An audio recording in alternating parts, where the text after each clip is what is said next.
Welcome back, everybody. It is your favorite new college football pick'em podcast. It's Aaron. It's Ben. We're here to talk it with you. And boy, was it a weekend. Was it a weekend? They tell you about this every weekend. Hey, you might look at the slate and you're like, oh, this slate's a dud. We only got two ranked teams, two ranked on ranked matchups, and both games turned out to be little iffy. We'll talk about it. But this is what college football brings you. They bring you the upsets. They bring you the shockers. But we're going to get first. We got a loaded show for you today. We're going to be a little longer. We're going to jump into the week 1 recap, or the week 5-6 recap. I guess it's 6. Week 6 recap. We're then going to give you our mid-season playoff predictions, because after this season, every team mostly would have played 5 games. Some had already. We actually have our first bowl-eligible team, Corey's team, Memphis. Congratulations, 6-0 for the Tigers. We'll give you a little clap, Corey. Our producer, who, I hope y'all have seen the improvements that he's made, making the two of us idiots look like absolute geniuses, and how, with all the production flair, which it's making up for the terrible picks I'm giving you. So, we're going to start in what was the last game being played of the 4 we're going to recap. And that was Miami at Florida State. A game, Ben, that looked like a blowout. I was sitting there, had Miami -4, and I had counted the money. I was counting the money. I had started mentally betting it for the Nets for this NFL Sunday games. And then Florida State decided, you know what, we're gonna give a little sweat. We're gonna give you a little drenched. And I was sweating. Had that last, I thank God Mike Norvell went for that field goal at the end of the game. Thank you, Mike. But I think what you saw from Miami in that game, and Florida State, obviously the fight, hats off to them. But that's probably the last you'll see of them in a meaningful game, in my opinion. Having now lost back-to-back ACC games, kind of with ACC only playing 8, still kind of taking themselves out of the playoff, the ACC championship game discussion with that, the playoff. Yep. But Miami, I think you saw what we kind of talked about in the preview. Carson Beck is back, and he's got a stud receiver in Malachi Toney. Malachi Toney's a freak. That guy, I would love that guy on. And he's a my true team. freshman. Like, I want to coach that man. That he'd make me look so good as a coach. He was a 3-star. Right. It's like, hey, just. I looked it up when I saw him the first touchdown, and then the touchdown that got called back where he broke a bunch of tackles. Right. Dude, I looked it up and he was a 3-star, and I guess I started texting in a group, and they're like, "Oh, it's because he's undersized. He's only like 5'10", which valid, but man, he is athletic. Like, he is so good. He's so good. Like, just feed the man. And just feed him. And then was it him or was it the other receiver that kept doing the word chant after the touchdown? Was it him or the other one? I couldn't remember. There's a Miami receiver. He scored 2 touchdowns. His name's escaping me. I don't think it was Malachi though, but whoever it was, he did the word chant. And the amount of memes, talk about a man that was also sweating there at the end of the game, the amount of memes that guy would have been had Miami blown that lead. Yeah. But yeah, hats off to Miami. I think they've shown, because we just looked at the schedule because we were talking about the midseason predictions that we're going to do for the playoff.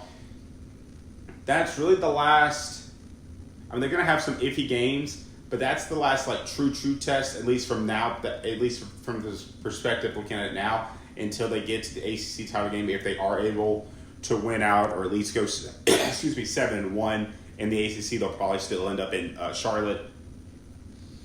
But I think what they continue to show is that this team is different. You do have the veteran quarterback in Carson Beck, and I think the difference between him and Cam Ward that I'm seeing is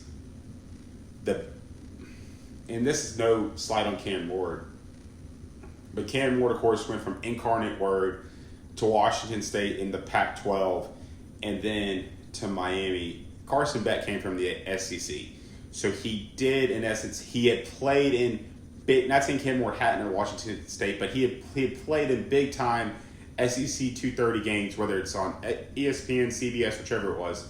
He had played in big games like this before. Yep. And he's starting to show the Carson Beck from 2 years ago, which we all expected to see last year before we thought he was going to enter the draft.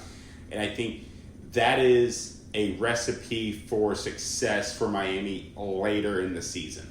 Yeah, I mean, he's right back into the first round draft pick conversation with how he's playing. I mean, and we've said it, all of the videos that have been able to be posted, like, he has receivers that actually catch the ball. I mean, the Georgia receivers last year, just bricks for hands, like hit them right in the hands and they're dropping it. So I mean, it's amazing to see the transformation. It wasn't good, and it matters. Quarterbacks need to have good receivers. You're seeing it with Jackson Dart. You're seeing it with Cam Ward this year at the Titans. I mean, his receivers are not doing too much to help him out.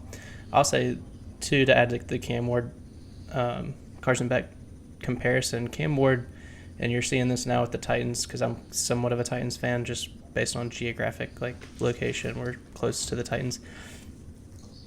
Dude, I mean, he's sitting back there and he's trying to do exactly what he did at Miami, where he just sits in the pocket for 10 seconds, runs around the pocket and tries to make a playground throw.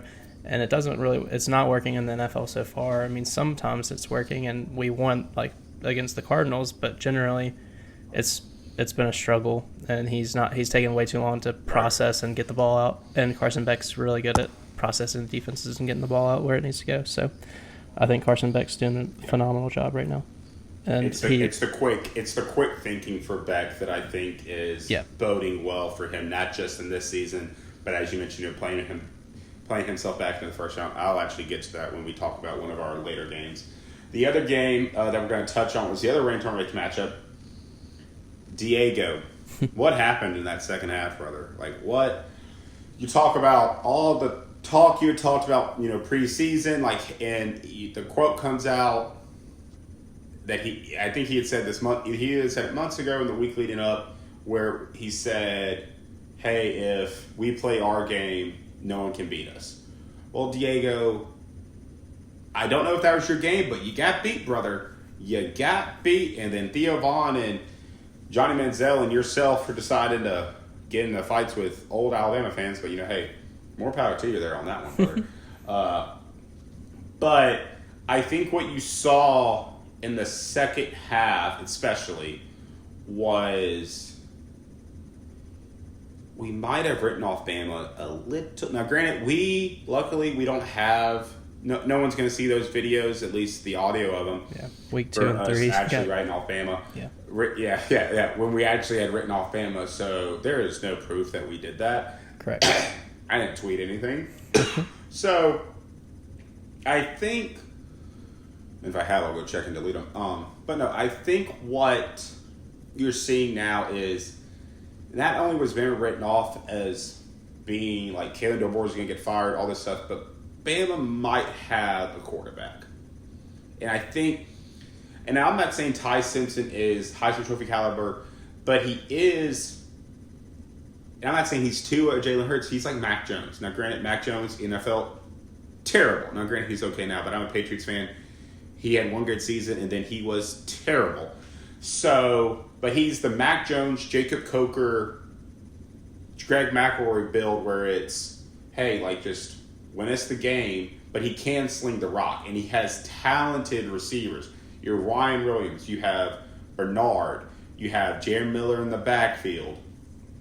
Bama's looking very, very dangerous kicking. Now, they have a big game coming up this week. We'll get to that in a little bit, but they are looking very, very dangerous and very, very hot in terms of they're catching the lightning in a bottle and they're ready to take off.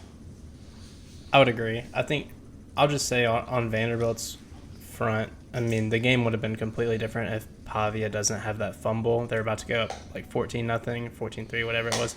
Right. They're about to go up 2 possessions, and Pavia fumbles at the 7-yard line, and the game's just completely different from there. And Vanderbilt turnovers hurt them all game. Like you said, I don't think they played their game. I think they definitely could have played better. And if they had some of those turnover-worthy plays back, the game's different. I mean, it was still a competitive game. It was a better game than the Miami-Florida State game for sure. But, I think I agree with that. Alabama really wanted to win that game. They just wanted it. So surprisingly, they wanted it more than Vandy, and they played their tails off. To Vandy's credit, they turned over Todd Simpson. They made him throw his first interception, but it wasn't enough. So, all right, there wasn't that much to say, I think, about these two games that I think our listeners don't already know, but also I think it's one of those things where we both expected, like we both picked the games correctly in terms of we thought. Now, granted, I think we both took Vandy in the spread, but we expected Alabama to win, and if it wasn't for Jared Miller's backdoor cover touchdown, we would have been doubly right there. Yeah, that's insane. You could have gone down at the one. I will say, I think we did learn for sure that Vandy's is a legit competitor. They're a legit team. Exactly, and we'll get in, and I'll get into that, especially when I talk about my bracket that we'll do as to, because I think Vandy, I don't necessarily think that I would say now they're not in my playoff, but I think they have the opportunity, if you look at the rest of their schedule, to ruin a lot of teams' playoff chances. 100%. Yep. They could pull it out, but yeah, I also don't have them in my bracket. But I would not be mad if they proved that wrong, because I think that would be an incredible story. I wouldn't be surprised. I wouldn't be shocked. No.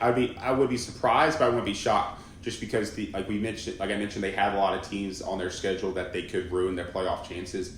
And heck, if you do that enough times and you don't have that many losses, you might find yourself in the playoff yourself. Yep, this is their first loss. They have all of their season ahead of them, and they're a really talented team. So anything's possible. Exactly.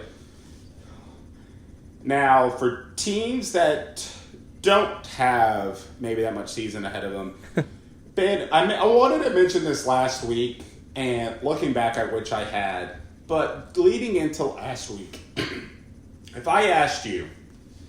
Now, granted, by me asking the question, now you know the answer. Who are the two ranked teams heading into last week who had yet to beat a Power 5? Let me guess. Team? Or Power 4, I guess. Is it Penn State and Texas? You, ding, ding, ding. You are correct, sir. Penn State and Texas. I saw the graph. It was a meme graphic kind of deal where it was like, it had cropped up 23 teams that were ranked in the top 25 in the AP. This is going into last week. And it said, have you beaten a Power 4 team? And it's like, those 23 teams were saying, well, yeah, of course. It's week 5. Of course we have. Yep. And then it's Texas, who's ranked number 7. Penn State was ranked number 7. Texas ranked number 9. Yep. And it has them taken out. It's like, no. Well, it's week 6 and you still have it.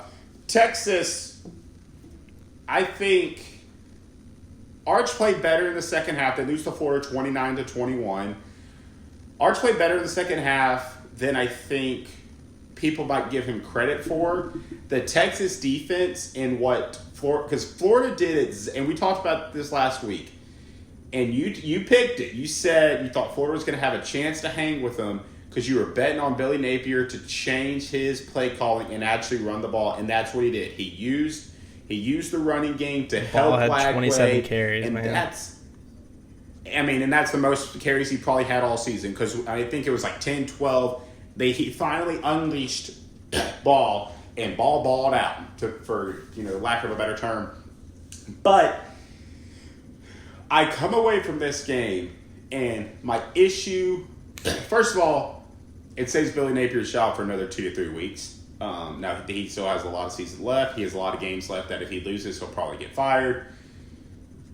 But when it comes to Arch and Texas as an entity, the issue I have is, because coming into this game, the talk had been, well, Arch has looked bad, but the defense is good.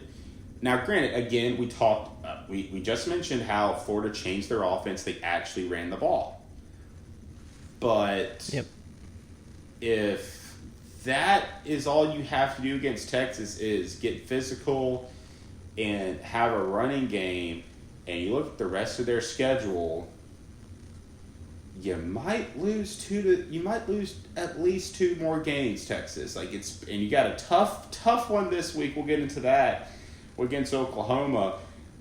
But Arch, the talk had been of Texas is that Arch is the issue. As soon as Arch figures it out, he'll be fine. Texas will be fine. They'll rattle off their games. They'll make the playoff. They might make a run. Well, Arch, I don't think still has figured it out, and Texas's defense might not be as good as we thought. Thoughts, Ben? Yeah, I think I agree with everything you said, and I think Florida's offense was a lot more explosive because they got their star receiver back. True freshman, I believe Right. Dallas Wilson is his name. Wilson is his last name for sure. Right. He balled out. Lagway had a good game overall, so it was impressive. I mean, again, like we're saying, Texas has not been impressive all year, so you take like Florida has to just take the win. It's a win for them. That's what they needed so Right. badly. So you take the win. Texas has to figure out some things still. Offensively, 21 points. I mean, Florida's defense is good. I've said it all year in the previews of the Florida games. Right. No. Yeah. Like they held LSU to 20 when LSU had 5 turnovers. Like most teams would not do that. Right.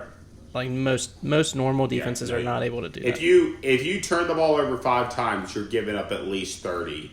Oh, easy. At the bare minimum. Easy. So the fact that they held them to 20, I mean, you can't ask for much more. I think their defense is going to continue to put them in games, and as long as Lagway and as long as Napier runs the ball with their best run, like their running backs are studs. So you got to keep running the ball. Right. Open things up in the passing game. Let Lagway run some. I think the sky's the limit for the Florida team as long as now that they figured out their offensive issues. Texas, yeah, it's not looking good. It's really not.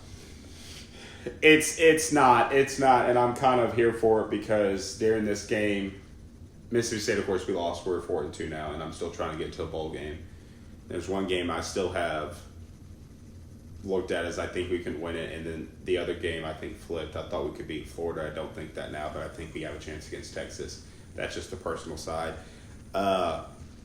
Because Manning, Mississippi, first time it's happened since Eli.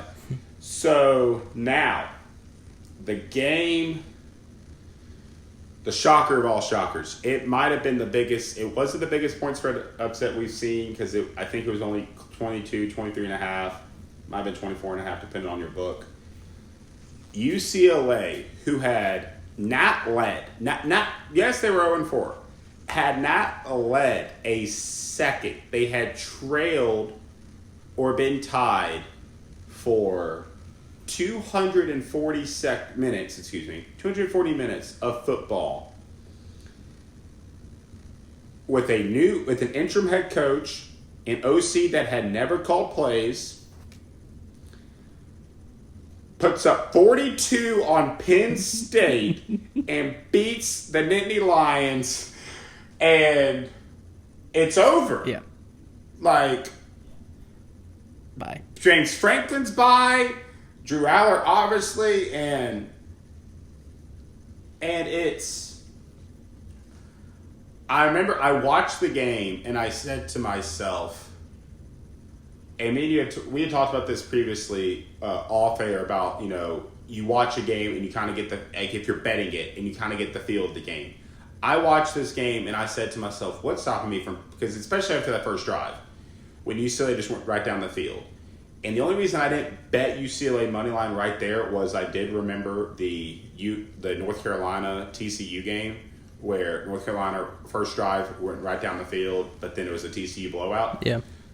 And then by the time I was like, no, UCLA is going to win this game, like it wasn't really worth the bet. But and obviously UCLA, hats off to them. Jerry Neuheisel, not only do I think he'll end up being he's the full-time OC now, he'll probably end up getting the head coaching job, or at least interviewed for it. But if you're Penn State, where do you go from here? Like, I listen to Mostly Sports on Barstool, and they have and one of their guys on there, Connor Griffin, he is a Penn State fan, and it's to the point now where it's like, because Penn State had gone to the boosters and they said, hey, listen, what's happened the last 2 years? Michigan brought everybody back, won a national title. Ohio State brought everybody back, brought in some key pieces, won a national title. Penn State, except for Wallace, the receiver that went to Ole Miss, brought a ton of people back, brought the quarterback back, brought the running backs back, brought everybody back. And they're like, okay, we just need some pieces, fix some holes here and there. We brought in Ohio State's defensive coordinator. He just called the best defense in the country, right? Well, one team, the defense is still one of the best defense in the country. The other team, the defense gave it 42 points, again, to a guy who had never called a play and didn't know how to work a headset. I know how to work a headset. I called in plays. Now, granted, I know how to work a headset, I should say. I coached high school football. We didn't call in plays. But you don't know how to work the headset. The guy doesn't know how to work a headset, and you give up 42 points to him. And Nico looked terrible. I could go on and on about this game. I have never been more shocked, yet not shocked, yet I couldn't, because Allard played fine, but he's still like we've talked about it ad nauseum. So I mean, it's like you don't want to bring it up again. And I know I'm and I'm not even a UCLA fan, and I'm just taking the ball right now. But it's like how, and then you got James Franklin going, yeah, we just made some mistakes, but we're gonna go 1-0 this week against Northwestern. Are you? It's just, not only is Penn State down, it's to the point now to where it's like you're not in the top 3 of your conference. Like, you had that at least going for you. Yeah. That, yeah, we're going to lose to Oregon. We're going to lose to, like, when it was Michigan was up, it's like, hey, we're going to lose to Ohio State. We're going to lose to Michigan, but we're going to beat every other team. And now it's like, okay, we're going to lose to Oregon. We're going to lose to Ohio State. We're going to beat every other team until now. And then I'll let you take it.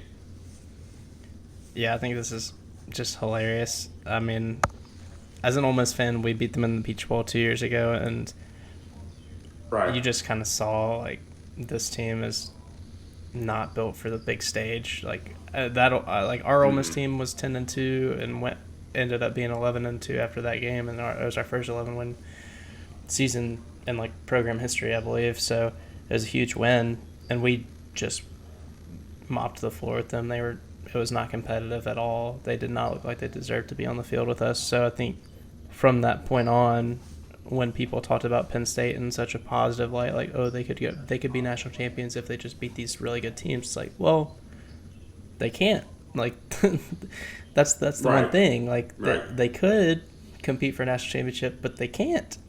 It's like, oh, Ole Miss just has to beat Alabama and LSU and Auburn every year. Oh, but they can't do that. And now obviously Ole Miss can, but like back when there was divisions. So I just think, Penn State's, they're just not that great. And when they don't get exposed because the Big Ten and Portnoy is like the Big Ten is deep, just as deep at the SEC or whatever, and then it's UCLA beating Penn State proves it, which is hilarious. I don't think he said that, but like people are arguing like, oh, now it proves the depth of the conference. Like, no, it doesn't. It just means that Penn State's not very good. That's all it means. Penn State's it took Penn State longer to get here because their schedule at the beginning of the season was so easy. Like, their schedule's always easy because the Big Ten's always easy. Right. The non-con schedule is always easy. Now, granted, that happens with a lot of Big Ten teams, except for, say Ohio State, because Ohio State will genuinely play a power team. Now, granted, it just depended on if that power team's good that year or not. Like, they catch Texas this year, and Texas at the time was preseason ranked number 1. And I think they played TCU a couple times, Oklahoma, obviously. But the thing with Penn State is that they are Clemson. In terms of, Clemson was put on the pedestal because they made a Cinderella run through a bad ACC last season and went to the playoff because they won on a 55-yard field goal against SMU. And then Penn State, against that same SMU team, beat them, and then because the way the playoff proceeded last year, beat the technical ninth-ranked team but 3rd seed in Boise State in the Fiesta Bowl, to then get to the college football semifinal where they faced a Notre Dame team that was also underseeded but had been helped by that anyway. But they are Clemson because they're a team that we looked at their last season result, we looked at who they brought back, and we said, well, and we've talked about this in nauseam. You're always preseason ranked is based on your previous season production and your returning production. Yeah. Well, it's like, okay, they went 12-2 or 12-3, I guess technically, or 13-3, whatever it was. They went to the semifinals. They're returning everybody, but like one wide receiver. They're going to be good again. But it's not the case. Again, with the transfer portal and NIL era, teams are ever evolving, and production is not what we. Production is a results based on obviously production is results, but it's a live kind of look. It's not, you can't base 1 year to the Nets in college football anymore. Well, they're returning production, but that returning production still was losing to Ohio State and Michigan every year. I would say Michigan, their returning production was praised to be this elite of elite teams, and we've talked about this before too. The expectation when all these guys are returning is that they get better, and so that's why you're projecting them to be top 10 teams, top 5 teams. It's like, oh man, they got these pretty good players. Now they're gonna, sorry about the mic. They're all of a sudden gonna be great. No, you're good. Like, oh, they're all of a sudden gonna be great. It's like, well, hold on. You got to put in the work, and also, what is their talent ceiling? So some guys have already hit their ceiling. A lot of guys at Penn State have already hit their ceiling. And you can tell because they're not getting better. And if they haven't hit their ceiling, then coaches, they need to get some new coaches because the coaches aren't coaching them in the way that they can reach their ceiling. So I don't know. It's a coaching issue and it's a player issue. They got to get some guys that have a higher ceilings. So I don't know. They're not an elite team, and they didn't get better over the offseason, and you can tell because they're losing games that they shouldn't. I mean, they should never in a million years have lost that game to UCLA. I don't care if UCLA in front of, like, Nico did play the game of his life. He played amazing. People. He played the best football game he's played probably his whole entire career, and that's great. But right, oh yeah, that's what Tennessee thought they were getting was the Nico you saw last Saturday. Now, and it was for one game, but that's the Nico that, at least from what I remember seeing from Tennessee games last year, Tennessee fans never saw. Yeah. You never saw him. Now, you saw the arm talent you were promised, and you saw the mobility. Like, there was one play where he was in the backfield being tackled, and somehow he spun out of it and turned it into a first down. Yep. And it's like, you saw that, but it's like, was it now? And I'm not. Let's not go down the Nico. Well, I think it was a scheme thing. I think a Tennessee scheme is like run the ball and take deep shots, and his deep ball accuracy was awful last year. So he didn't succeed at Tennessee. But what UCLA is asking him to do is run and then not just take deep shots. I think he's able to. Not just take deep shots, it's hit the short stuff and then go to the 10, 15-yard dig type deal, and he's able to hit those. Yeah. Because generally in high school football, that's what you're going to be asked to throw. You're not going to be asked to throw the deep ball. I mean, when you're 6'6", a 10 throwing arm. When you're 6'6", a 15-yard drag is so easy to hit when you're that talented. So right. Yeah. So we talked about at the beginning how we're going to break it down. This is our midseason predictions. Now, granted, at the end of this weekend, they might suck. In 2 weeks, we might end up changing it because this week is a decent slate. Next week's slates, it's bells and whistles, baby. So we are going to give you our at the time and we are going to say their record prediction. But this is our live playoff prediction. Now, how do you want to do this? Do we want to go each name our one, or do we just want to go? You go 1 to 12, I go 1 to 12. I would say we do 1, and then we do 12, and then we do 2, and then we do 11. 2. Okay. So I'm going to start my number 1. It's chalk, but you look at their schedule. I don't see how they lose a game in the regular season. And I think they get the get back that they got again last year. I have Ohio State, 13-0 Big Ten champ. Don't mind that. I have Miami 13-0 ACC champs. Okay. I'll get to my decision with Miami later. My 12 is AAC champ,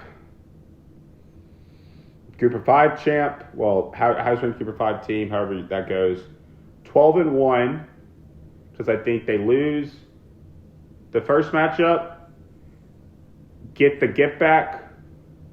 Give me Memphis. I think they lose the first matchup to USF in Memphis. Get the get back in Tampa. Okay.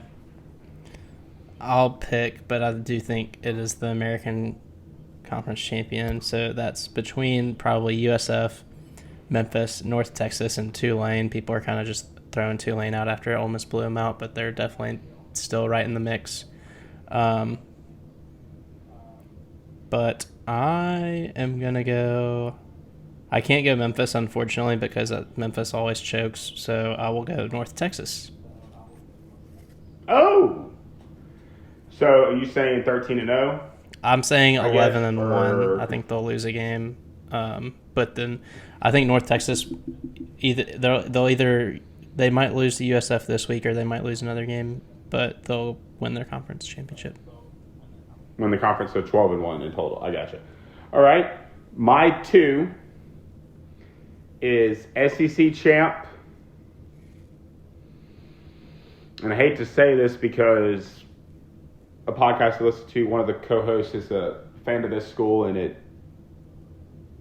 they're annoying about their fandom with this team, but I think this team is legit. I think they drop a game. I don't know when they do, but looking at their schedule, I think they drop one. Give me Texas A&M 12-1, SEC champ. Okay, they're not in my playoff.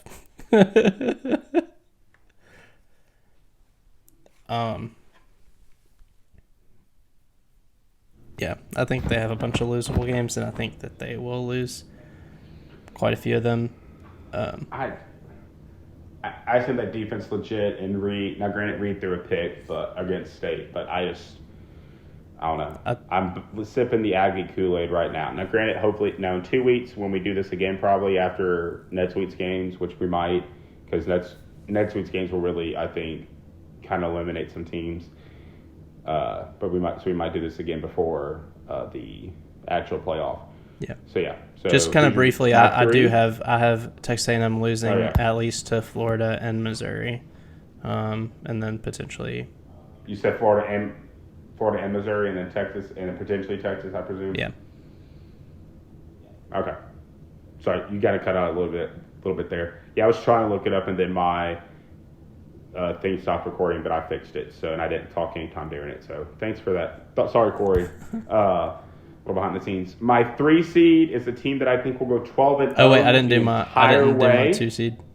Oh, my bad. Sorry, my 2 seed is Ohio State. I'll go 12-0 or maybe 11-1 if they lose to Michigan again, like they always do, and then they'll win the conference championship. Okay. Win the conference. I gotcha. Yeah. That Texas A&M talk got me to thinking of where you had named yours. My bad. So my 3, 12-1. I think they go undefeated the entire way. Their toughest game, holistically looking at their schedule, the toughest game they have remaining is this Saturday against Indiana. I think they win that, and they go 12-1. Oregon Ducks. Yep. And I think they lose to, obviously, Ohio State in the Big Ten title game. Yeah, I have Oregon 12-0. They potentially lose this week to Indiana or maybe USC later. Like I think that's their second to last game. But it's a very, very winnable. They can win out fairly easily. Indiana's a really good team, though, and we'll talk about that a little bit later. But right. Yeah. So is that your 3 as well as Oregon? Yep. Okay. So my 4 was Ben's 1, Miami. I think Miami goes undefeated. Reason why I think Miami is going to be slotted below in A&M and in Oregon is because Oregon, I think, will have better combination of wins, as well as A&M. I think they'll have better combinations of wins, and that will trump the perfect season of Miami. That's just how I think the committee might do it. Now, how I would rank is that if you're undefeated, you're ranked higher. Like I would rank them too, but for how I think, this is also my prediction with how I think the committee's going to do it, just because of what they did last year. So with that being said, I have Miami as the number 14 in the playoff. Okay. I have Texas Tech going 12-0, winning the Big 12. So I have them as my 4 seed. Okay. I think they're just they're loaded top to bottom. So my 5, I'm seeing you're going to see a live change here, folks. My 5 is 11-1. Ben might drop his Dr. Pepper. Wait, 11-1 who? Ole Miss Rebels. 11-1 Ole Miss Rebels. I think they lose one game to Georgia. I'll get to Georgia. I think they lose one game to Georgia. Wow. Then they have that game and the Oklahoma game. The Oklahoma game is going to decide everything for both teams. And I'll talk about Oklahoma in a little bit.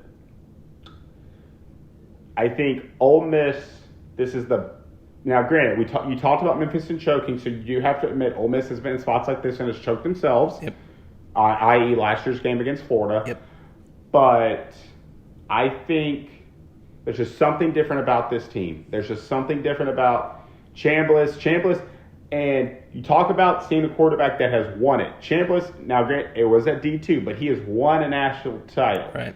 And whether it's him or Austin Simmons, there's the talent around him. I think Ole Miss goes 11-1. I could see them beating Georgia and then losing the Oklahoma game, but I think they go 11-1 and they make the playoff as the 5 seed. Okay. I'll just talk about my 5 and then I'll go ahead and talk about my 6 since it's pertinent. Okay. Number 5, I have Alabama going 10-2, losing to Missouri. But I think just generally, they're going to be well respected and get that 5 seed at 10-2. And I think, I have Ole Miss at 6. So that I could see that changing. But I have Ole Miss at 6. Yeah. Also going 11-1. I have our only loss to Florida, actually. Okay. I think we beat Georgia and Oklahoma. I didn't see that. I didn't see that with it being a home game, losing to Florida. Though, and I also think Napier might be gone by that point. But that's neither here nor there. My number 6. Now this is where it gets. You talked about year 5 and 6. This is where it gets a little dicey because I think Georgia's going to beat Ole Miss. My number 6 is Georgia going 11-2. I have them losing to Texas A&M in the SEC title game. What I think is going to happen is Georgia's going to lose. Georgia obviously has the loss to Bama. And then Ole Miss is just going to be sitting there like at 6. And I think, because I did mention how Memphis is my 12, I think the committee says, you know what, let's do geographical. Because the seeding really does, yes, it matters because you get the better, if you win that round, you get the better seeding in the next. But I think they go geographical kind of sense and look, okay, how can we sell tickets? And they do Memphis Ole Miss versus Memphis Georgia. So that's I think possibly so that's why I partially had that. Also, I think if you look at Ole Miss's resume as a totality versus Georgia's as a totality, even though Georgia would have the head-to-head, Ole Miss, if they go 11-1, talking about beating LSU, beating Oklahoma in Norman. Florida might be a bowl team. Mississippi State might be a bowl team. You have wins over quality bowl-eligible opponents. The committee, we looked at what we saw it last year. They do look into that. Yep. So my number 7 is Missouri. And then I guess. Oh, okay. I have Missouri going 11-1 with a win over Alabama this weekend and a loss to either Vanderbilt, Texas A&M, or Mississippi State. Really, any of those 3 I can see are losable, but I think they only lose one of those, and I think they go 11-1. My 7 is, I believe it was your 3 or 4, but it's Texas Tech. I think they go 12-1. I think they win the Big 12. I just think Big 12 is cannibalistic at times. I think they drop one game. Could be this week to Kansas. Kansas is a tough team with Jalen Daniels. With Jalen Daniels, if he's healthy, they're a tough team to face. and they do have some tricky games that are just tricky with the Big 12. Yep. So I do think that Texas Tech drops at least one game in the Big 12, but then they win out and they do go 12-1 and wins the Big 12. That's fair. That was your 8 or 7? That was my 7. Okay. So I'll do 8 now because we kind of got it off with the double value. So my 8 is 11-2 Georgia Tech. Okay. I think the Yellow Jackets start 11-0. Okay. And then they lose to Georgia in the deep, whatever it is, whatever they call that game. And then I think they lose to Miami in the ACC title game. So they go back-to-back losses. I think when they're in that Georgia game, this team is top 4, top 5, and then they get slotted down a spot or two and then like another spot. So I have Georgia Tech as my 8. Okay. I have Indiana as my 8. Have them going 11-1 with a win over Penn State, who is just obviously garbage. We kind of talked about that earlier. And then I think they lose to Oregon this week. So I think I have them going 11-1. My 9, you kind of talked me into it. Give me Missouri. I think Missouri goes 11-1. I think they win this weekend in the game against Bama. Ooh, we agree on that. I love it. We do. I think they drop a game here or there. But yeah. Also, we need to pause.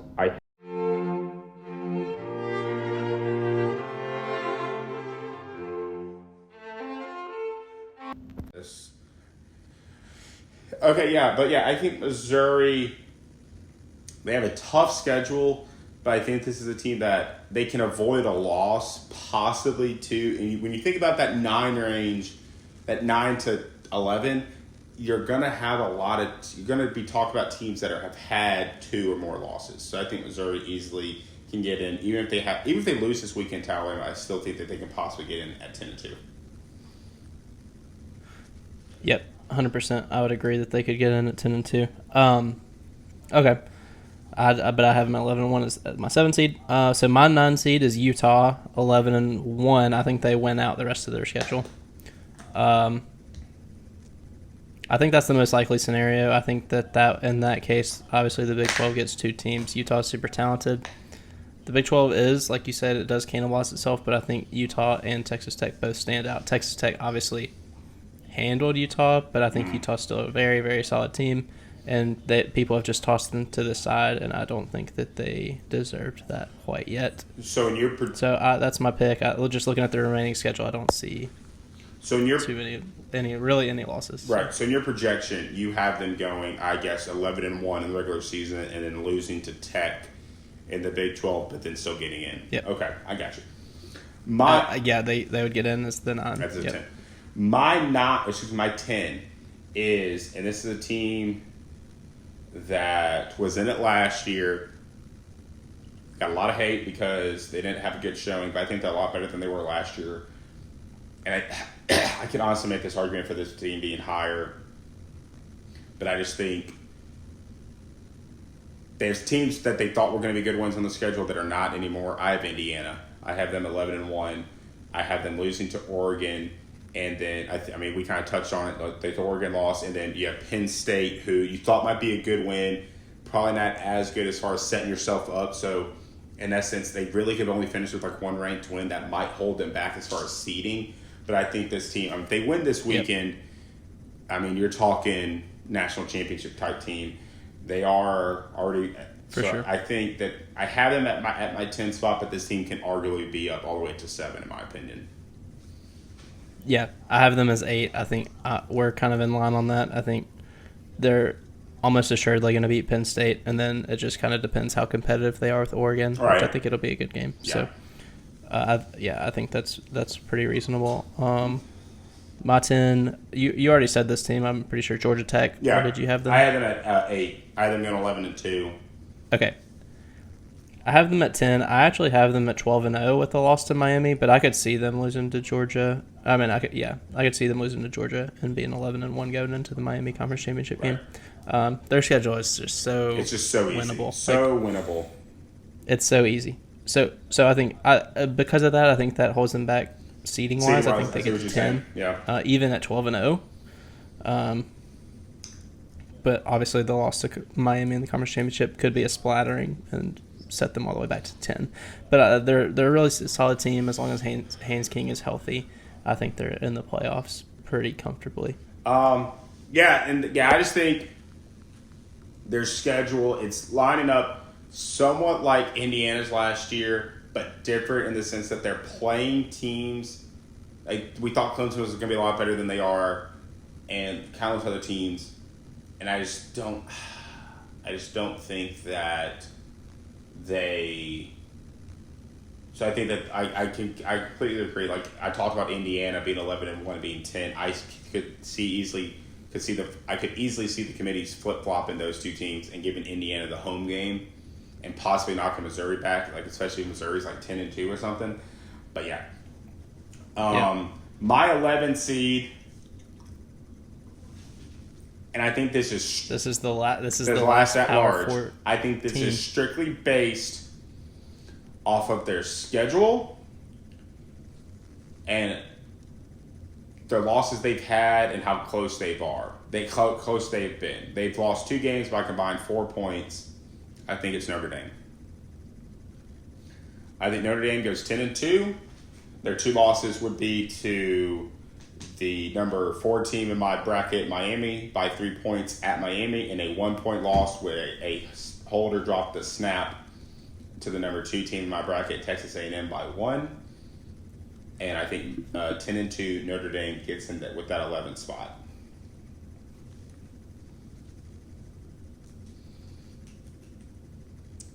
Dude, I probably should have put Notre Dame in an 11-2. I forgot about them completely, to be honest. I mean, gosh. And Jeremiah Love is my Heisman pick, so I kind of need to put them in.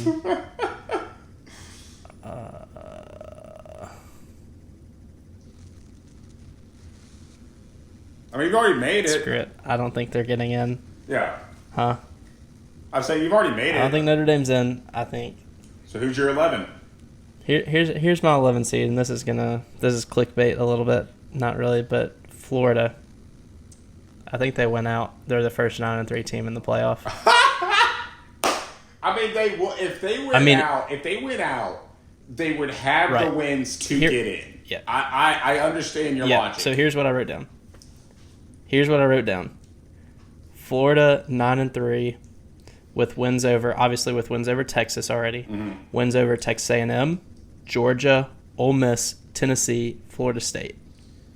That's 5. That gets you in. That gets you in. No, like that is, if there's any argument for a team to get in, it would be that. The other thing is that there are 3 losses. Like they would need South Florida. Like they would need probably my scenario of South Florida playing the AAC title or whatever it's called. They probably need that to play out, or at worst, South Florida goes 10-2 and like loses to North Texas in the Memphis game, because that's the one loss where it's like if South Florida bottoms out, then it does kind of hurt them. But you got to take a shot. Like I didn't have the gut to take that shot. You got to take a shot at some point. No, so that is definitely a shot, and that's a shot. I think it's not. I don't want to say it's not crazy. But, like, it's not... It's not... I mean, they should have beat LSU. It's not really that crazy. Because they should have beat LSU. They should be. If they had the same game plan... They should have beat USF. They should be. And if they had the same game plan... If they had the same game plan that they had against Texas, if they had that the first...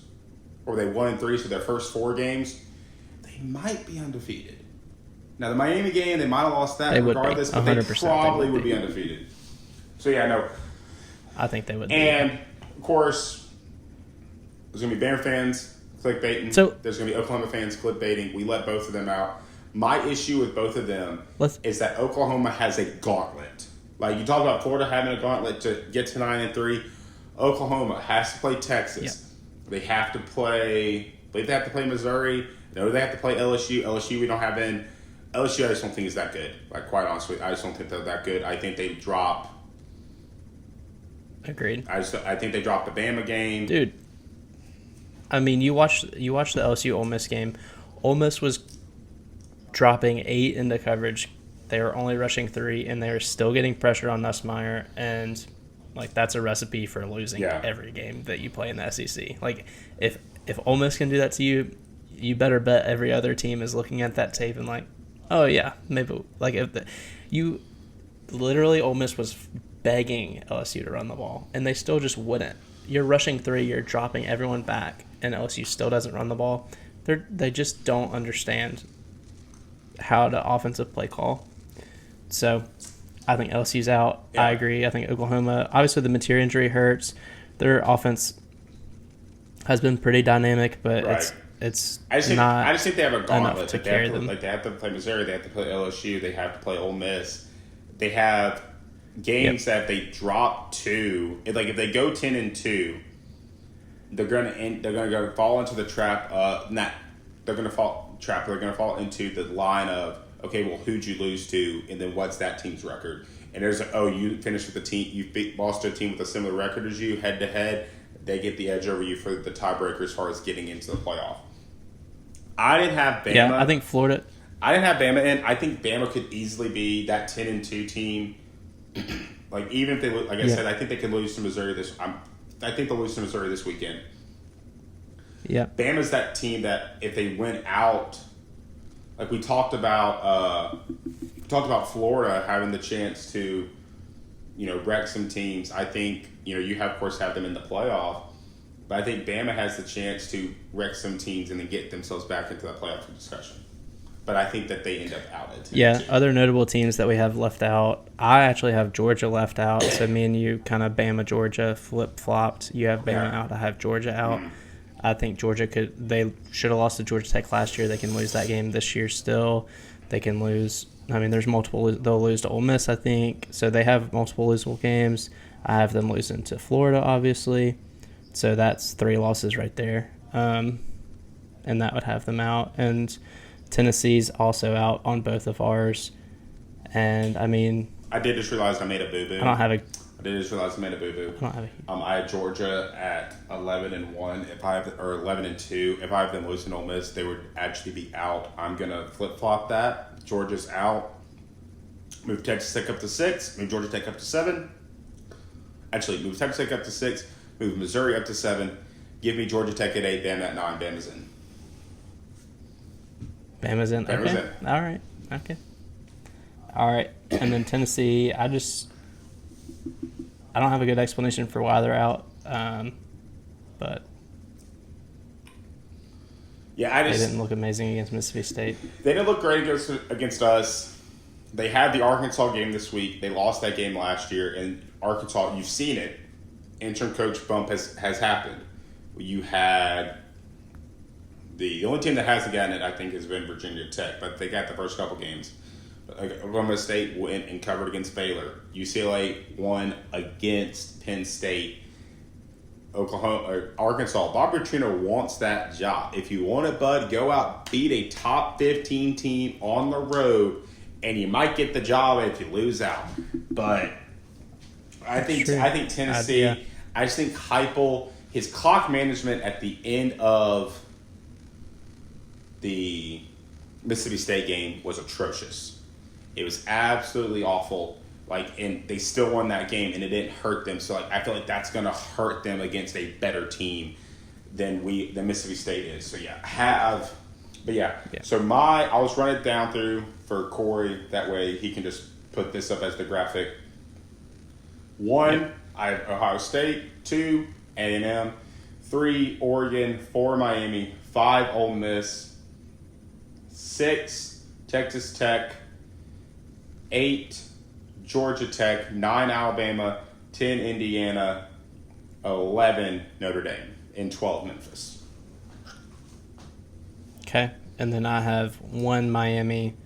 2, Ohio State. 3, Oregon. 4, Texas Tech.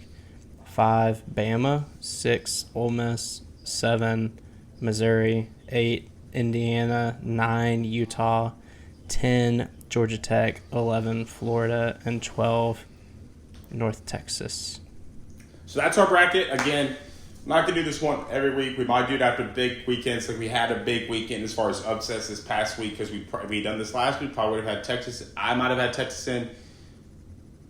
Probably wouldn't have had Penn State in, but obviously not going to have either one of those teams sniffing it now. So yeah, that is the bracket. And now we're about an hour in, but you know what? Let's finally get into the games for this week, and let's talk about making people some money. So we have 3 games on the docket. Or we have 3 ranked games, on the docket this week. You have, of course, the aforementioned Bama against, I probably butchered that word of how you actually say it, but the Bama against Missouri game that we both have kind of already revealed our picks. We'll probably dive into that first. So you have Bama at Missouri. You have Ohio State at Illinois, and then Indiana at Oregon. We're going to talk about those 2 games. Corey has given us his game of the week. It's going to replace mine because Mississippi State's on a bye week, and my game of the week I always end up picking wrong. So let's actually start with Corey's game of the week because it's the first game that's going to be played. It's Friday night. It's a big G5 game. We already kind of talked about it because we talked about North Texas. And we kind of talked about South Florida.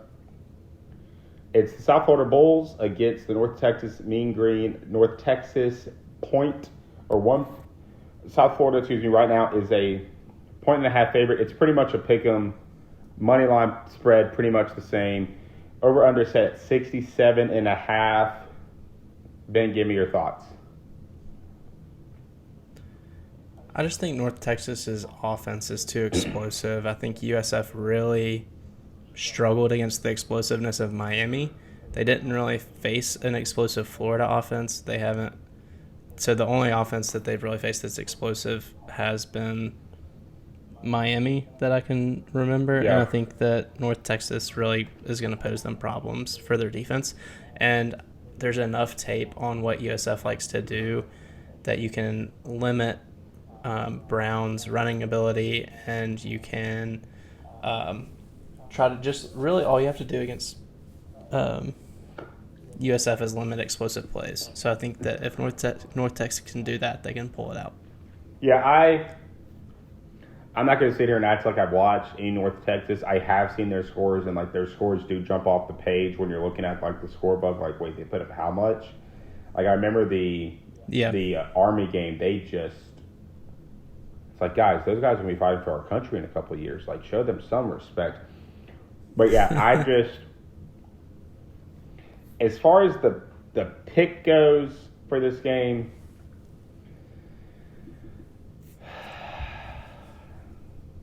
you know what? I'm just going to go with you because you seem like you've watched it. I guess I'll go North Texas. I'll lean towards the home team. Corey also thinks North Texas will win if that helps. Yeah, Corey does think North Texas will win. I think the issue with South Florida is that, and they are ranked the 24th in the country, they were put on somewhat of a pedestal because of their 2 early wins against, quote, ranked teams because they were ranked at the time with Boise State and Florida. Boise, yeah. And those teams are combined, I believe, 5-5. At this point in the season. Boise State's 3-2, Florida's 2-3. So those wins aren't that great. And then their other game against a marquee opponent or a quality opponent, they got throttled by Miami. So I'm actually, if I bet anything, that total, I know it's 67. I know North Texas does put up a lot of points. I might touch the under, just because that's you're in order to hit a total like that, you have the offense just have to be humming. Either almost from the get-go. You need a high-scoring first or second quarter to really kind of be in that, because defenses do adjust in the second half. I mean, you saw it with the Ole Miss-Arkansas game. That game was, I think it was 10 points away from the over at halftime, and then it went over, but it barely went over. It was only 17 or 20 points scored in the second half, and that was because of a big second quarter. So because defenses do adjust in the second half. Yeah, so I think if I would touch anything in this game with money, it would probably be the under, just because that total is just way, way too high. The other ranked, and then first ranked on ranked matchup that we'll talk about is Alabama traveling to Columbia, Missouri to face the Missouri Tigers. And we touched on this in our bracket. We both have Missouri winning. Bama's a is a 3-point favorite. Over under is set at 51.5. I actually like Missouri money line, and I like the under. Because Missouri's defense is really good. Bama's defense showed improvements, obviously, from what they were at the beginning of the season to last year. Ahmad Hardy is a dude, and Missouri's going to lean on that running game, and I think that leads to I would say, like a 27-20 point game, like 27-20 being the final score in this game. Yeah, Hardy is definitely a stud. I also think Prabula is going to do enough in the passing game to free up some space for Hardy to do his damage. And I also think that it's a letdown spot for Bama. They just had a huge two really emotional games, Georgia and Vandy back to back. So I think that it's a letdown spot for them. They're gonna no one's really talking about Missouri nationally, and so obviously they have the SEC leading rusher and for rushing yards and touchdowns. But other than that, it's like, Prabula is way better than we thought. And then Ahmad Hardy's a stud, and then that's basically all the national talk that they get. Right. So I think Bama's going to take them lightly. Also, they're just going to be out of juice, I think, at this point. Yeah, and so that's you talk about having to play 3 ranked opponents, highly ranked opponents, top 15 ranked opponents in a row. 2 of those being on the road, you're bound to drop one of those. But if not, Bama might really be a back to a player in this national championship type discussion. I just don't think they are. So, yeah, give me the Tigers and the points. Give me the money line. Give me everything about the Tigers in this game. The other ranked matchup, number 1, Ohio State, facing off against number 17, Illinois, in Champaign. Ohio State favored by 14.5. Over-under set at 49.5. I just don't know how much I want to talk about this game. Now, granted, we did that a couple weeks ago to Illinois, and they beat USC in the same kind of spot. Big noon kickoff in Champaign. I believe it's big noon kickoff. It is the 11 a.m. game. I think Illinois has the ability to keep it close. So the 14.5 might be too much. Like, I'd probably take Illinois at 14.5. Now, if that starts getting below 2 touchdowns, then I'd probably lean Ohio State. And then I think the over is a decent play here. I think Ohio State's offense kind of blew up. They kind of blew off last week with Julian Sand kind of being unleashed. I think they keep that going, and I think they put up quite a few points up against the Illini. I agree. Ohio State's definitely figured out offensively, and I also think Illinois' defense. No, I'm not saying Illinois. I'm saying Illinois apostrophe S. Illinois' defense is definitely gettable. We saw that with the Indiana game, and even USC put up a bunch of points and probably should have won that game, but they had poor clock management at the end. But man, Mackay Lemon. Anyways, he was a freaking stud. Yeah, Mackay Lemon for USC is an absolute dog. Like, oh my gosh. The Titans need him today. And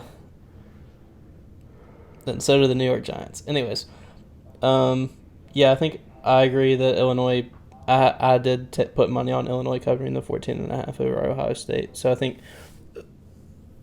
Ohio State's defense is very good, but I think Illinois, with the experience they have, and they're definitely a talented team, they showed that they can. I mean, I didn't really expect them to get right against USC. I thought that it was going to continue to spiral after just getting embarrassed against Indiana. Right. But it didn't, and so that shows a lot of resolve and a lot of grit about the team. And so I think they can hang in there a little bit and maybe backdoor cover to get it within the 2 touchdowns. Yeah. Again, I think Ohio State's figured it out offensively, and they have Jeremiah Smith. They have Carnell Tate. They just have dudes on the outside, and I think they have more dudes than USC does. USC just really has that one guy, and a lot of he can sling the rock. So I think Ohio State. Again, if that gets below 2 touchdowns, I'll probably take Ohio State. I might just do like a buck and do Ohio State minus 13.5 and Illinois plus 14.5, and just pray it's a 14-point game. The other ranked matchup, it's where game day is in Eugene. Number 3, Oregon. Number 7, Indiana. The Ducks are favored by 7.5. Over under set at 55.5. I'll kick this one off. I know I just said it, but I'll probably do the same thing.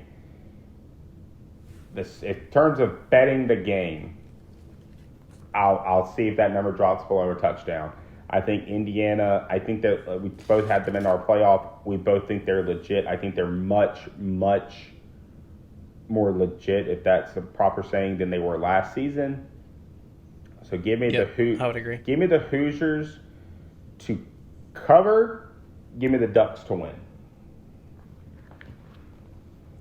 It's at Oregon? It's at Oregon, yes. If this was at Indiana, I would be picking the Hoosiers to pull off the upset. But since it's at Oregon, now granted it's not a night game, it's at 2:30, I believe. So I think this has the possibility of being And again, we talk about Oregon. This is another possibility for a letdown spot. And we haven't. I wanted to talk about this. I talked about this, I think, after we shot last week's episode. Sure. Dan Lanning needs to shut up. Okay, I get it. You know, you want to be the talker, dude. And who am I to tell you to shut up? I'm nobody, but I'm going to tell you to shut up. Okay. Because all you are right now is a quote king. You haven't won a thing except for the Big Ten last year. And then after that, you got boat raced by Ohio State in the Rose Bowl. Boat raced. Okay. Besides that, guess what? You won in Happy Valley. Ohio State and Michigan win in Happy Valley every year, brother. It's not that big a deal. So I don't need you saying they got 110,000 people that we're going to shut up in the next 2 minutes and then go out there about to run off to the game. It's like, we are about to get our butts kicked, but he didn't say butts. So, and of course, it was him and Dion a couple of years ago were saying that they're fighting for clicks, we're fighting for wins. You're the one, I think, fighting for clicks right now, Dan. I mean, you look like you're spazzing out on Adderall in the post-game press conference, going like this after you're up 2 touchdowns and you blow the 14-point lead and almost lose the game. So, yeah, just like hold it down a little bit. So this is the battle of head coaches that like to get some clickbait going. We talked about clickbait with your playoff prediction. These are a battle of head coaches that like to get some clickbait going. You got Cincinnati against Lanning. So, but what has Cincinnati kind of done this year? He's kind of shut up. What is Lanning not? He hasn't shut up. So Lanning, cool it down. Talk to me when you win a playoff game, and then, you can go off and spout off saying we are about to get our butts kicked and all that other stuff. But just shut up. Just shut up.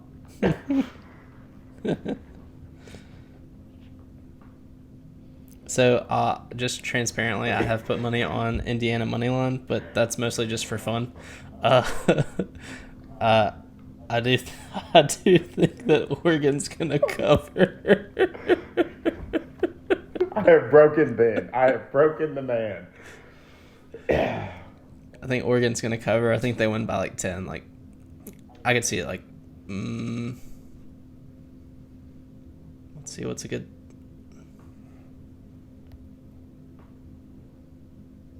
Like 30. 24-7. 24, I got you. Or what?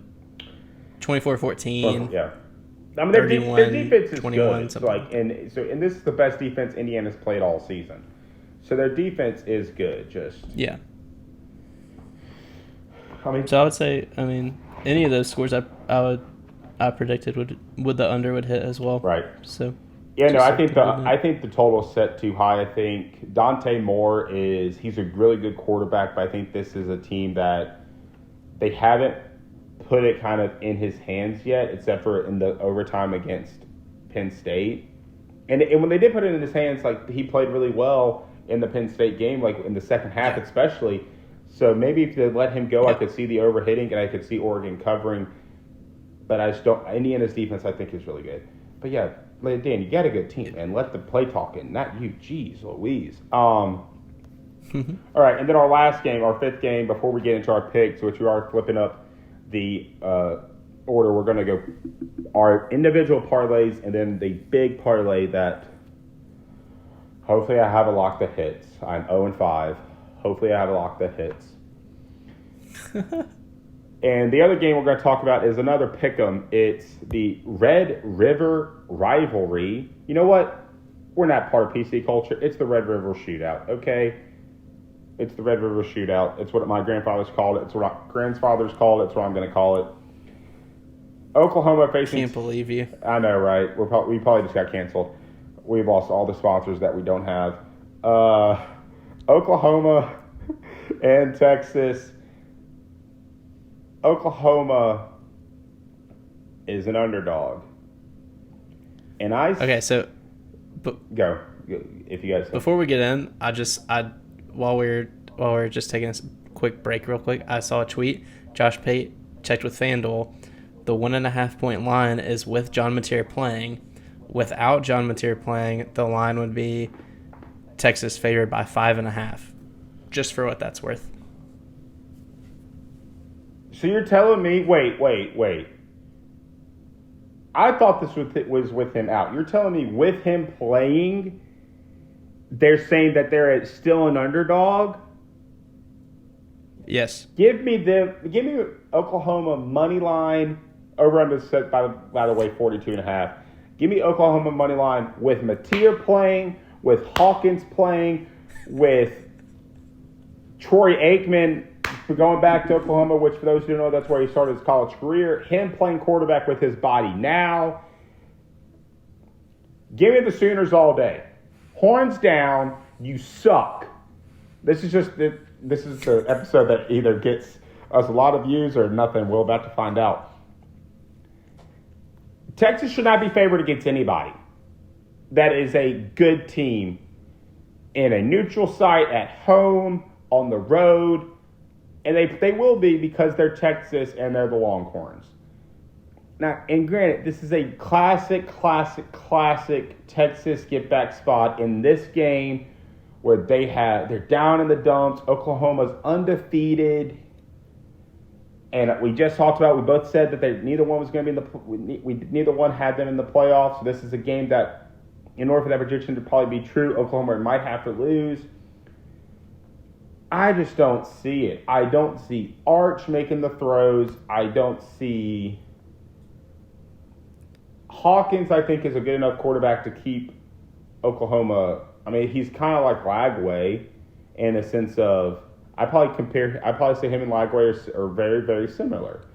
Lagway might have a better arm, but especially if Mateer's playing, and I understand it was a thumb injury, but if he's 80%, there's no way Texas wins this game. 0 chance. Give me the Sooners. And I'd probably say the under because I don't think Texas scores more than 2 touchdowns. I would agree with the under as well. To your point, Texas, what have you done? Right, like that's... How you do not deserve to be favored in this game. I don't care how many 5-stars you've recruited. At this point, Texas is reminding me of 2015 Texas, where they're just like 5-stars all over the roster, but they're still losing games. Yeah. That's how they are at this point, and so I would agree. I think give me Oklahoma money line, and give me the under. I think the under's the play, especially if Hawkins plays. Yeah. But I think Oklahoma. I'm on the same page. Texas, you suck. Yeah. So, yeah, I just think that's insanity. I was looking at that line and I was like, that's got to be with Mateer out. So you're saying with Mateer playing, they're a point. Yeah. I don't have a mortgage, but I might see what kind of loan I can get out and put it on Oklahoma money line. I'm kidding, babe. I know you listen. I'm kidding. So that takes us to our parlays of the week. And then we'll get into our locks of the week, which again, I'm 0-5 in locks. I'm not 100% sure on Ben or Corey's. Corey won last week because he got Notre Dame at minus 20.5 before it split to 21. So Corey actually won that. I think Corey's the only one that won last week. No, Ben, you had New Mexico State. So yeah, and New Mexico lost, right. So I missed that one. Yeah. But. So yeah, I still haven't hit one. So I think I'm 3-1, and he's 3-1. Yeah, he's 3. Yeah, he's 3 because he went 1-1 last week. I went 0-2. You went 1-1, and you both went 2-0 the week before. And I'm 0-4. Okay. Anyway, parlay of the week for me. It's again another alt parlay. Didn't work last week. We're gonna hope it works this week. So again, I've just moved lines to where it's a little bit easier. I have Tennessee minus 9.5 against Arkansas.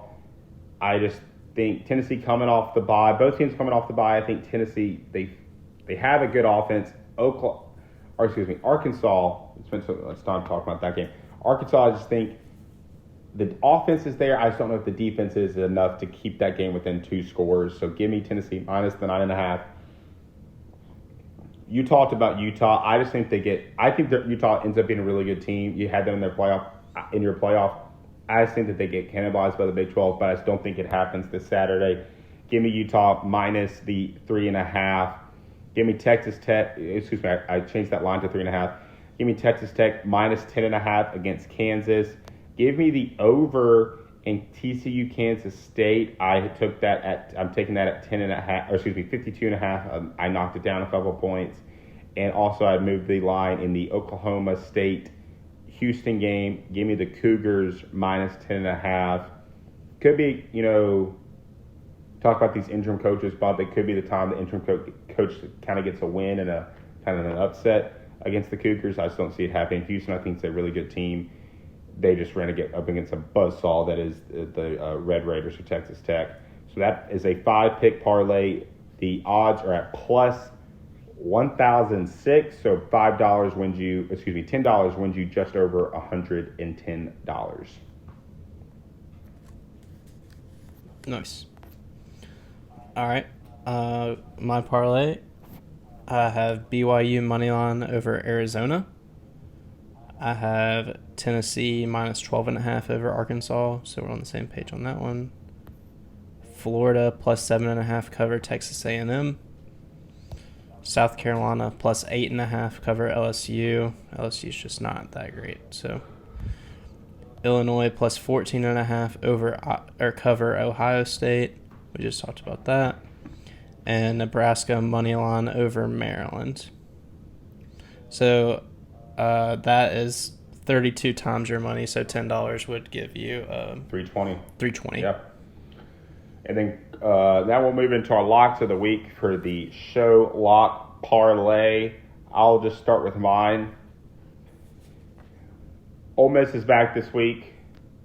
They're facing the worst team, one of the worst teams in the country, and I guess Power 5, if you throw them and Oregon State still in there, and Washington State. The defense is atrocious. I think Ole Miss can put up 60. I'm going to take the Ole Miss team total, 45.5. Give me the over. And the other one, I'm going to put my money where my mouth is. I'm going to lock it down. I don't care if Mateer's playing. I don't care if Hawkins is playing. With Mateer playing now, it's at minus 102. Give me Oklahoma money line to beat Texas. Nice. And then, all right, my locks of the week. Wake Forest is now, that line has now moved. It was minus 1 to start the week. It's already all the way up to minus 2.5. I think I have actually alt spread that to minus 6.5 for myself in a parlay. And then San Jose State, it started at minus 1. It's now minus 1.5. I also altered that to minus 6.5. I'm very confident in Wake Forest and San Jose State winning those games by about a touchdown at least. So get some juice in this bad boy. Get some and do juice you have in Corey's? Can you read them off to me? Corey's is was it Tennessee, right? Yep. Tennessee minus the 12.5. Tennessee. Yep. And Alabama minus the 2.5 or minus 3. Yeah, so Corey did not get the show memo that we were both picking Missouri, so he did not. We will pull for this in terms of that, but you all know where our heart truly lies. MIZZOU. So that, again, funny enough, my upset of the week was I wrote down Missouri over Bama. Yeah, it's my upset of the week, I guess, is going to be Oklahoma against Texas because they're technically underdogs. So what in the world? Okay, so again, the show parlay, which again we were 0-3. My 2 locks, I'm 0-4. Ole Miss team total 45.5. Oklahoma money line against Texas. Ben's 2 are juicy alt spreads in minus 6.5 for Wake Forest at Oregon State. That's at plus 145 by itself. And he is minus 6.5. San Jose State at Wyoming. That's plus 160 by itself. And then Corey's minus 12.5 for the Vols against the Razorbacks. And Alabama minus 3 against Missouri. The odds on this parlay are plus 8,677, which means a $10 bet would pay out almost $900, just under 880, with 877.74 being the parlay play, or being the payout there for a $10 bet. Folks, we dove into a lot today. A little longer episode. We hope you enjoy it. Please give us your feedback. Again, we'll be posting the picks. I had stuff going on last weekend and I forgot to post the picks. So we are posting the picks again against that at AB Talk Sports on the social, or which is just Twitter right now. And like the video, subscribe to the YouTube, subscribe to the podcast on Spotify, and like the podcast. I think Corey said our views actually went up from last week. So thank you. Again, we're trying to get off the mat, and as soon as one of these parlays hits, guys, Corey is going to get paid unless our views pop up and then this gets paid. And if you want all this to get better, you got to cheer for the picks, everybody. So have a great Saturday. Have a great Friday. Hey, this is going to get posted, I think, on Thursday, but you just watch some college football on Wednesday night, and you get to watch some again on Thursday night. Have a great one, folks. We are back to 6 days of football, 7 days actually, if you counted Monday, and so 5 straight days of college football. Have a great one, everybody. Thanks for listening.